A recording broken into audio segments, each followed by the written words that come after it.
My name is Isabel Mavengano. I am a mother of two, and I'm married to this dude next to me. I was diagnosed with diabetes at the age of 16 because diabetes runs in my mother's family. So I became diabetic at 16. And 3 years ago, I was then diagnosed with chronic kidney failure. I was on insulin from the age of 16 throughout my life. I've been on injection every single day. So 3 years ago, I was diagnosed with chronic kidney failure, where I had to do dialysis. We chose to do peritoneal dialysis, which we did at home. And we did that, peritoneal dialysis for 3 years. 3 years. 3 years until recently, where we changed to now to hemodialysis. Can you just... Living with kidney disease is very difficult because it affects everything about you. I discovered that I had become anemic. There are things that I couldn't eat. I couldn't drink fluids as much as I wanted. I couldn't drink water as much as I wanted. Many things changed. So because I became anemic, I often would not have energy to do anything. But I'm a woman that loves to do things with lots of energy, and my brain runs very fast to do things. So that brought a lot of frustration, and you're always researching and searching. Should I eat this? Should I not eat this? Because with kidney failure, you can't eat things that are high in phosphorus, in potassium, in iodine. So you always now have to check. So I can't have potatoes, I can't have sweet potato, imbambaila, lechomolia. I mean, that's our food. But now I have to be careful about those meals. So, and also because I was now on peritoneal dialysis. With peritoneal dialysis, I was putting fluid in my peritoneal, in my stomach, keep it for 6 hours. That fluid would clean the system and then drain. So it meant that my day had to be clearly planned. If I load my fluid now, in 6 hours I must be back on that chair to offload. So it meant that some activities in my life I had to let go. Some activities I wouldn't even be a part of because of this condition. At the mention of the word surgery, already that brings a fear. Surgery brings a fear to anyone. And we talk of transplant. That alone, at the mention of that, it brings a fear. Because you hear stories. Some people go for transplant and the kidney is rejected. Those are fears that I have. Sometimes you think about what if it won't work for me after I've taken someone's kidney? What if the person who has donated also gets sick because now they don't have another kidney? So those are things that bring fear in your heart. But I'm hoping that the kidney will be a good match and the transplant will go well. Those are my prayers and my hopes. I'm sure anyone who's sick and who's looking forward to having a kidney transplant, that's what they are hoping for. And that they'll bounce back to life and continue doing what they have to do. So that I would like to give other patients out there like me with kidney failure is that let's not give up. So some of the challenges that you face as a chronic kidney failure patient is that you hear stories of people going to India, having a transplant, but no one shares in detail how do you even get there. Before I even go to that place, here in Africa, let me say, and in Zimbabwe, we don't have a culture of donating our body parts, So the question is, how do you, as a kidney failure patient, how do you even go around asking around for a kidney?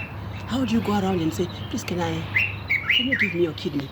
So you really depend on friends and family. And you are not even asking. The friends and family must come out and say, I desire to donate a kidney. But there's a whole process before that happens. Then we need to check, are we compatible? Is that person a match? Sometimes they are willing, they are ready to give, they want to give a kidney, but they are not a match. So if they are not a match, then that doesn't work. So it's such a process here for me, and I must say such a process also in our country. I don't think it's an easy road for anyone. Another thing I want to mention is that when my peritoneal dialysis system failed me, I was admitted in hospital for quite a number of days, I think almost 2 weeks. And during that time, I went through a number of surgeries. We had to take out the old system. I had an emergency operation where they had to insert the tubes to do hemodialysis as an emergency, which was just a temporary surgery. A few days later, I had to go back into surgery again and have a permanent tubes inserted. So you can see my body went through so much within a short period of time. So these are the challenges that we face as chronic kidney failure patients.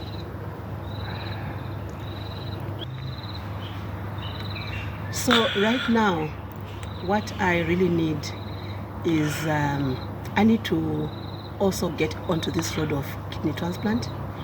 I have a promising donor, although we still have to go through a number of tests to see whether the donor is a match. And also then we go to India, where everyone goes for a kidney transplant. All these things cost a lot of money, which as ordinary people in Zimbabwe, we don't have. So we are at a place where we are appealing and trying to fundraise for this whole journey of kidney transplant. So it's appeal to our community for help to support us to be able to go through this journey of kidney transplant. You get so we have a budget before us of $40,000, which will obviously take care of the surgery, but over and above that, I have to pay for the donor's transport and also the donor surgery, and the aftercare costs take the big chunk of the budget. I also have to take with me the carer, someone who will look after us straight after surgery. So this is what we are looking for, and that's why we are putting an appeal to our community. I really desire to come back home being strong so that I can continue to take care of the children with learning difficulties that I work with. Kidney failure patients like me is that we need to stay positive. Let's follow what the doctors are saying. If they say don't eat this, don't eat it. If they say take 500 mils of water per day, take 500 mils of water per day. And we need to stay positive. We need to stay positive, but again, let's not have fear to share with our families and friends the requests that we have, because I know that it's in our culture it's very difficult to ask for these things. But you know what? We need to develop those relationships where we can be open and say, I need help. I think that's all I can say. Okay. So we've lined up a few fundraising activities to try and meet this budget that is before Isa. The first thing that we're going to do is on the 20th, which is next week Saturday, we are doing a sponsored walk and a fun run. It's going to be a fun day for the family. So it's going to be at the smokehouse. There will be a color run. There will be stalls. So if anybody wants to hire some stalls, they're there. They're available for $15. And then to participate in the walk or the run, it's $10. And there'll be lots of activities for children as well. $5 for children below the age of 13 to participate. There'll be jumping castles and a whole lot of other things And then in the month of August, we are also hoping to do a high tea.